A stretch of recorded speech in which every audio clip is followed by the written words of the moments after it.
Chapter 31, Family Matters. Lindy was back at the diner getting ready for her afternoon shift. Mitch came in looking as though he'd barely slept. Lindy put the last menu out at one of the tables before straightening. "Afternoon," she said with a soft smile. "Lindy, hey.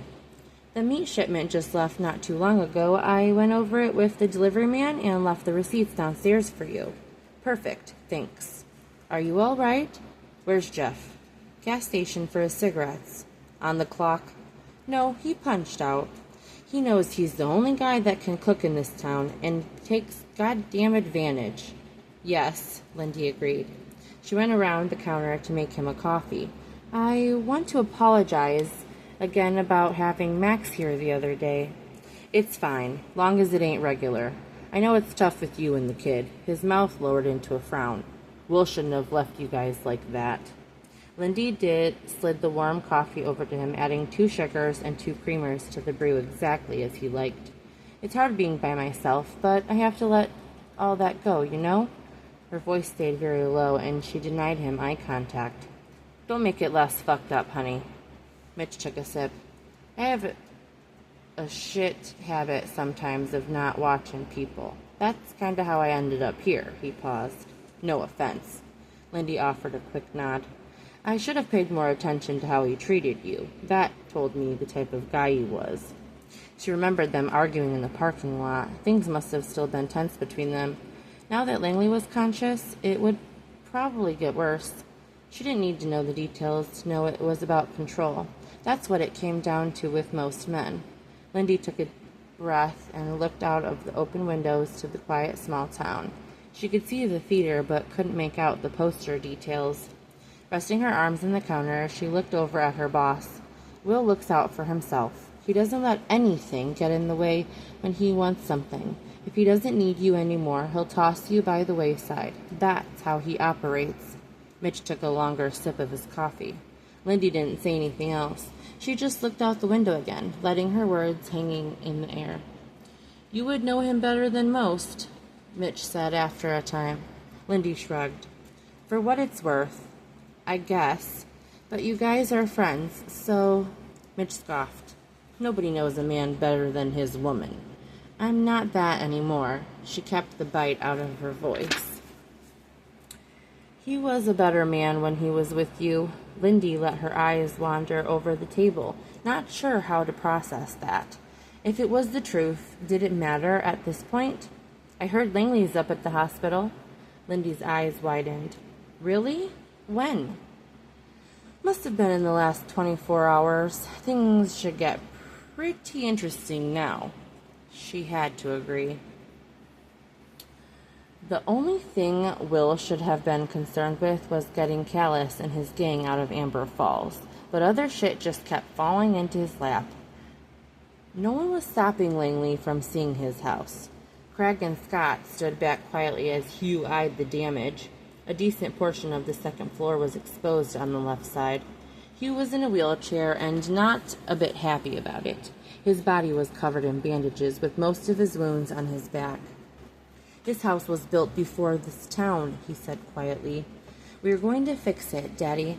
It'll be good as new." Ashley held the handles of his wheelchair as she spoke. They all stared up at the house. "We're damn right it'll be fixed," Hugh spat. "I'll hire my own investigators since this department can't seem to get its act together." He turned his head to look in Will's surprised direction. "We're doing the best we can." Will took his hands out of his pockets. "Results take time, Hugh." "Not mine." Ashley leaned forward and touched her father's shoulder. "Don't get upset, Daddy. You haven't even been out of the hospital one day. We will get this all straightened out, I promise." "Yeah, Dad, don't get yourself riled up." "Shut up, Craig."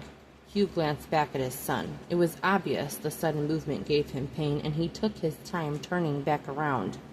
"The house will be good as new soon. Better." Will took a deep breath. He wanted to curl his lip, but kept his face neutral. "I want a town gathering. I need to see the people, and I want them to know I'm all right. It'll be a big celebration so we can get everything back to normal." Nothing was going to be back to normal as long as that fucking gang was here. "That sounds perfect." Ashley nodded with a smile. I want you to plan it, my dear. Hugh reached for his daughter's hand. All the bells and whistles. I want it to be a night that people never forget. Langley made a point to stare at Will. With Duran's busy with Langley's skip from the grave, police presence near the property had been pretty low over the week. Occasionally a car or two would cruise by, but no one had stepped on the property since their little warrant didn't turn up shit. Noah hadn't been able to see Lindy or Max since they ramped up deliveries of cars to California. He'd been in and out of Amber Falls, and everything had been kind of a blur. Maybe it was for the best, though, for them to get a little break. She needed time to think, and he needed time to plan and prepare. Deathstalker was dusty from his last trip, so he was giving her a detailed cleaning when he heard, "Kid," hit the air. Noah looked up to see Tin with a big cup of coffee jutted his head forward to his office. "Yeah, what's up?" Noah asked as he stepped inside. "Close the door." Noah did, and once he saw Tin seat himself, he grabbed a spot on the bench. "You doing all right?" the older man asked. "Yeah, I'm good." "Like you'd tell me anyway." "I tell you more than most." Tin smirked. "I'm trying to manage," he answered truthfully. Tin sat back in the chair. "I'm glad you've been staying out of jail. I had a quiet bet on when you'd get pinched in Nevada." Noah rested his elbows on his knees. He bit his lip as his head lowered for a second. "Are you serious?" Tin just gave him a look, raising his brow. The raspy chuckle Noah let out was followed by a shake of his head. He had been on a streak there for a minute in Tallahassee. "A lot of fires need to be put out. I agree. Remember when I said I had some stuff going on back home?" "Yeah?" Tin didn't look at him for a moment. "My brother, he's not doing too good." Noah sat there, kind of stunned. Tin never talked about his life outside the club, and despite treating most of them like sons, he didn't have much of a relationship with his own family. From the bits and pieces Noah knew, they were estranged. And Noah could relate. His family was half a world away, and he was all right with it. Tin was staring off, and silence filled the small space. He cleared his throat and straightened in the chair. "I need to go to the reservation and see him, but I need someone in charge here. Can you do it?" Noah was so busy processing Tin's first confession that the question was left hook. He stared at the old man, who he usually said yes to without a thought. "When do you have to head out?" he asked, trying to keep his heavy breath discreet. "I have a flight in the morning. It was the quickest I could get." He placed his coffee above some paperwork on his desk. "If it's not something you want, I can ask Bleed. He ran a batch of guys in his military days. I'm sure he'll pitch in if necessary." Noah hated the uncertainty that clenched his gut, cutting off his answer. But he had to be honest with himself about the fact that it was there. "Can I have some time to think about it? I will let you know before you go, I promise." Tin stared at him and what he had. After a minute, he nodded. "Yeah, now get out. I need to get some work done." Noah gave a short salute to signal he was leaving. He turned back to Tin before opening the door. "I'm sorry about your brother." Tin nodded. Lindy was in town running errands.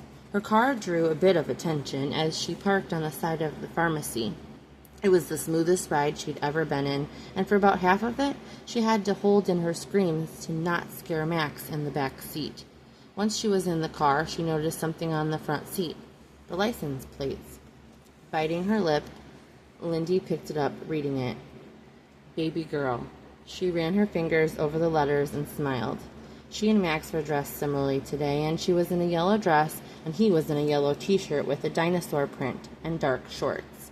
He kicked his feet in his new sandals as they walked around the corner. She knew he likely couldn't tell the difference in their lives and what it meant, but she was so happy to be able to provide for him, and she was so thankful to Noah. She couldn't even put it into words. She stopped in front of the theater. It really was more a town relic at this point. She remembered her grandmother bringing her here when she was little. It was always such a treat. She never cared that the movies weren't new. She just loved the experience. It hadn't been open in so long. A lot of things changed in the town after the plant closed. The population started to dwindle, and so did the businesses. The blob poster was still in the front window. Max laughed a bit as Lindy pointed to the poster. I'm happy you're happy, Munch. She kissed the top of his forehead before looking up at the theater sign. Morning, Lindy. Morning, Mr. Baker. He gave a quick smile to the baby and continued up the street, presumably back to his shop. Instead of heading right into the pharmacy, Lindy made her way to Langley Realty. When she peered through the glass door, she saw Ashley at her desk. The two women made eye contact, and Lindy pulled the door back to enter. Max was quick to look around his new surroundings, shifting in her hold as he tried to see everything. Welcome to Langley Realty. The formal greeting had an uncomfortable tone beneath it. Lindy glanced around. I wanted to know about the theater property. Ashley didn't hide her confusion. What about it? Is it currently owned by anyone? Lindy kept her focus on the question. They haven't played a new movie in 6 months. Are you looking for a second job? Her dainty brows rose along with her voice for the question. Lindy's front teeth clenched briefly behind the sound. Some things really don't change. She noticed Ashley's eyes kept wandering to Max, watching her in her peripheral as she offered him his pacifier. And some things do, Ashley said softly. How's your dad? Lindy knew the question came out of the blue, but she wanted a subject change before she reached across the desk. Fine, he's doing well. Ashley smiled like the huge picture of herself on the company banner displayed behind her head. He's getting stronger every day. I'm glad, Lindy said, and meant it, since Langley's presence was a barrier between Will and Noah. The fire looked real scary that night. Ashley didn't respond. I'm sure Will and the police will figure out what happened. Yes, but in the meantime, what are you doing here exactly? I was asking about the theater. Max leaned into her, and Lindy knew he'd be ready for a nap soon.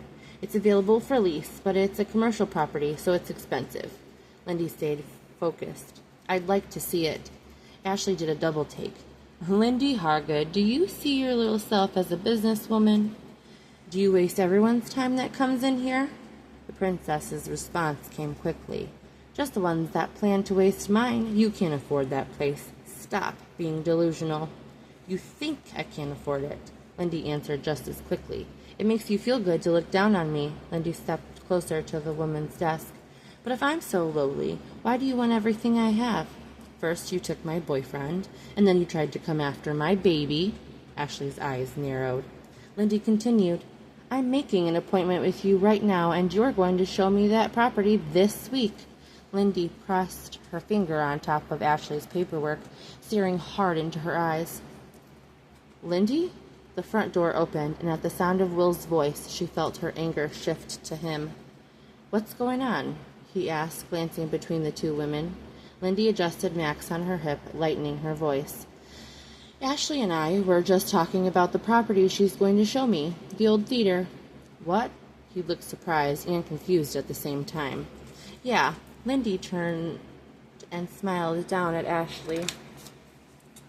Can I talk to you? Lindy looked over at Will to see him staring at her. Okay. Ashley made a noise under her breath as Will held the door open for Lindy and her son. The instant she was in his orbit, Lindy knew something was off. He was far more intense than usual. Will walked her away from the building, and Lindy imagined Ashley pressing her face to the glass to try to hear. Where were you the other night? He asked. I went by the diner, and your car was there late. I tried the house, and you weren't home. That wasn't true. She had been home, with Noah. Her longing for him crashed into her hatred of Will and the cruelty he'd shown them both.